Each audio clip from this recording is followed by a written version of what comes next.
Perhaps the most interesting educational study conducted in the last decade was performed by Dr. Lawrence Rudner and the ERIC Clearinghouse, involving more than 21,000 homeschooled students.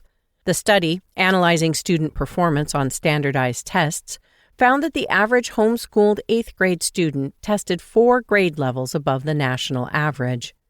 On average, homeschoolers tested above their public and private school counterparts in every grade and in every subject. The average scores of home-educated students in various subjects and grades ranked between the 75th and 85th percentiles. The strongest piece of analysis coming from the Rudner study considered the performance of homeschooled children according to the number of years they had been homeschooled. The data showed that students who had been homeschooled for 4 years or longer exhibited the greatest difference in higher scores over national average scores. Evidently, sustained improvement relies on a commitment to the process. You're listening to Passing on the Faith, a podcast from Generations. Every week, we bring you a powerful moment from one of our sermons, audiobooks, webinars, or conference talks, handpicked to help you build a strong biblical foundation for your family. This week's episode is a chapter from our audiobook, Upgrade, entitled The Data on Education, What Every Parent Needs to Know, written by Kevin Swanson. Chapter 2. The Data on Education, What Every Parent Needs to Know. For the Lord gives wisdom.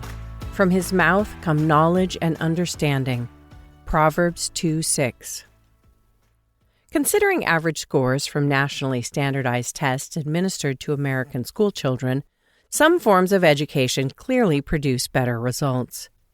However, these studies alone cannot recommend a single approach for every child on earth.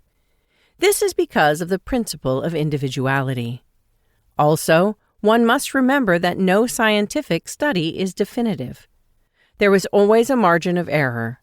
Moreover, these studies typically compare the averages in the study group and do not consider the whole distribution of the range.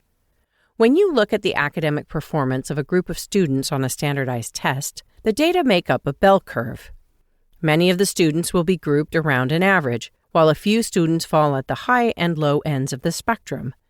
Each child is an individual, and some children may perform well in one environment and not in another.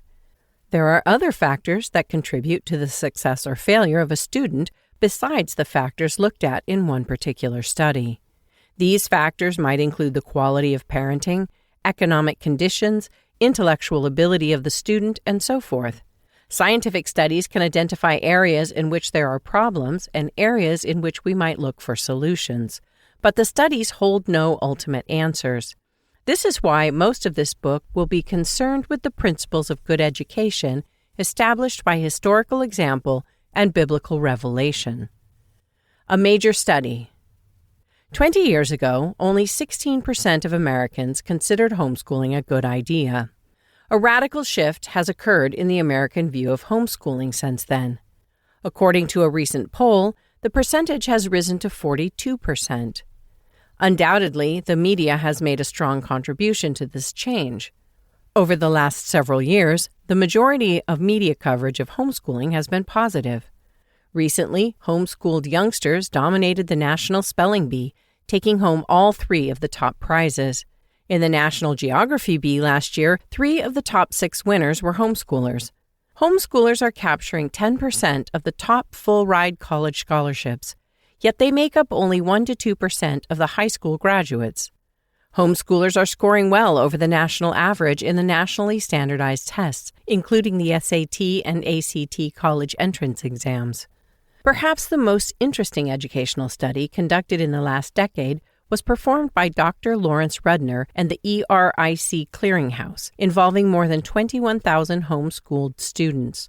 The study, analyzing student performance on standardized tests, found that the average homeschooled 8th grade student tested 4 grade levels above the national average.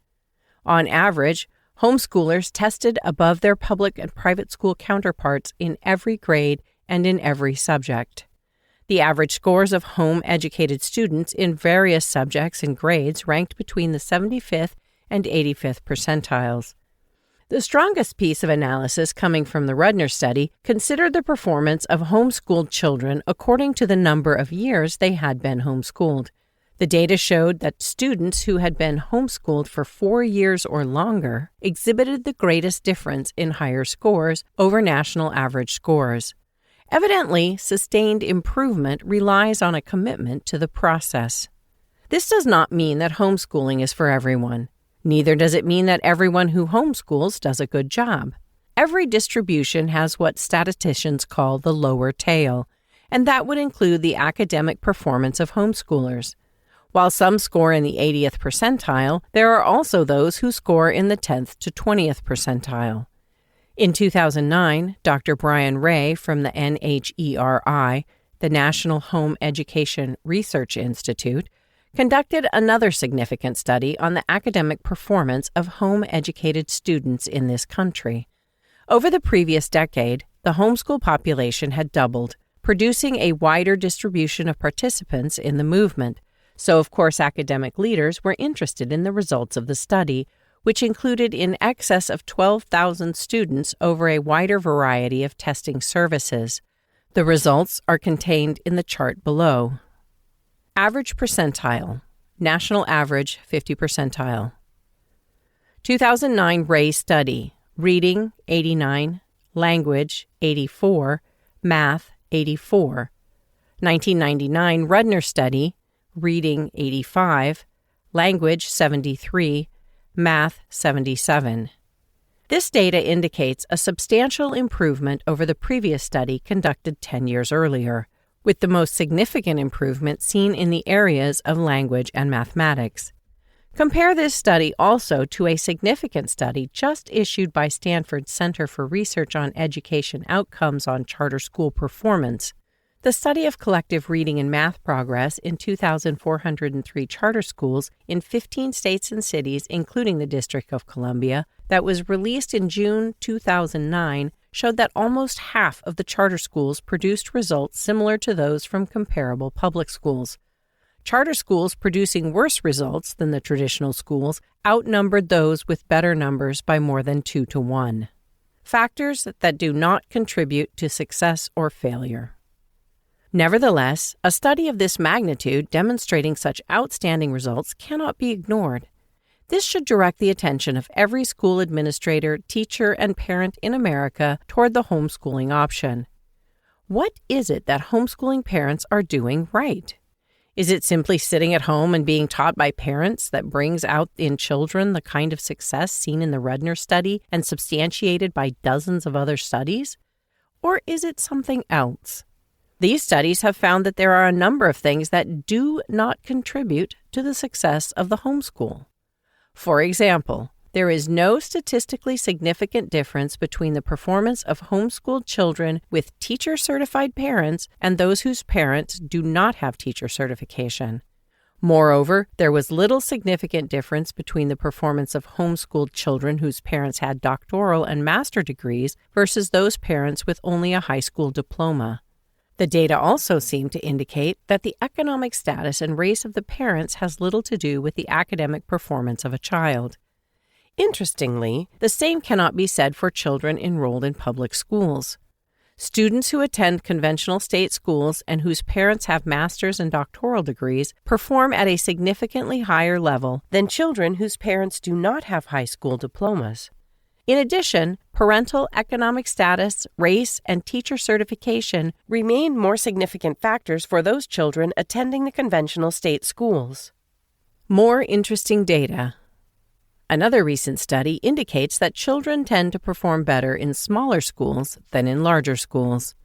While a number of studies have not indicated that a reduction of class size contributes to higher test scores, at least one study showed modest gains in performance for the early grades. Most recent studies indicate that the quality of student performance in state schools has much to do with the quality of the teachers in those schools. However, what makes for quality teachers is a matter of debate and is difficult to analyze. According to data recently obtained from the U.S. Department of Education, students enrolled in private schools perform higher on National Assessment of Education Progress, NAEP, tests than do those from public schools. National Assessment and Evaluation Program Results, Public versus Private Schools. Grade 4. Science, Public School, 148, Private School, 163. Math, Public School, 226, Private School, 238. Grade 8. Science, Public School, 149, Private School, 166. Math, Public School, 274, Private School, 287. Grade 12. Science, Public School, 145, Private School, 161. Math, Public School, 300, Private School, 315. The problem with these studies is that they do not flesh out the reasons why smaller schools are better than larger schools, or why homeschoolers tend to outperform children enrolled in private or public schools. Therefore, pulling your children out of larger schools and placing them in smaller schools, private schools, or homeschools may not improve the situation for your particular children. We live in the data age, the scientific age.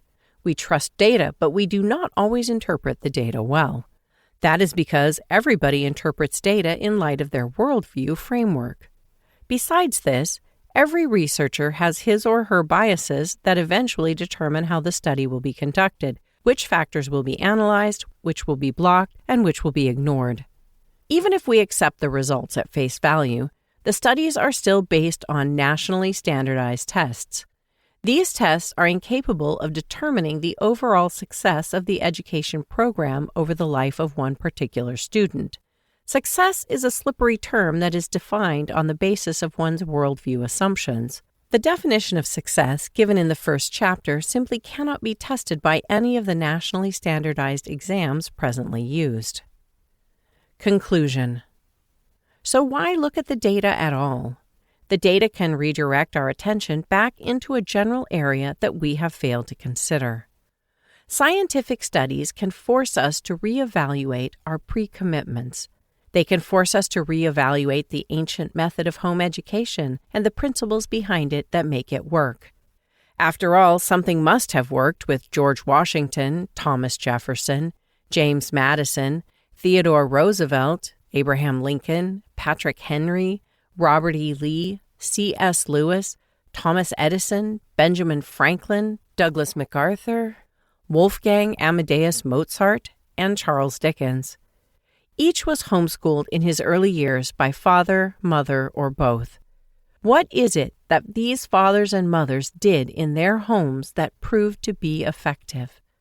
Did they capture the time-tested secrets of a successful education for their children? This book is not meant to sell homeschooling as the only approach to education. Yet there must be something operating in a homeschool far more effective than a 5-year teaching degree that produces such outstanding results. What is happening in the homeschool that takes the national average for test scores sitting at the 50th percentile and ratchets it up 20 to 30 percentile points? At a time when American education has seen a sharp decline in academic performance, home education is doing something right. There is something about homeschooling that works. What are those factors that produce such incredible success? Many of the factors for success in education discussed in this book are predominant in most homeschooling environments. At the same time, these factors appear to a far lesser extent in the conventional school environments. If we refuse to learn from others who are doing something with relative success, we are doomed to fail.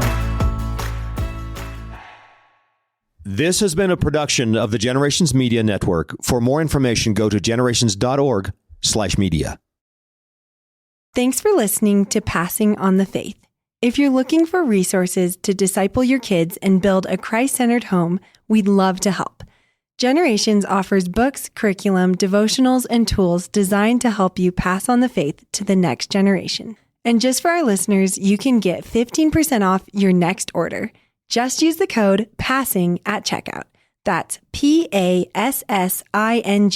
for 15% off at generations.org. Thanks for supporting the mission of family discipleship.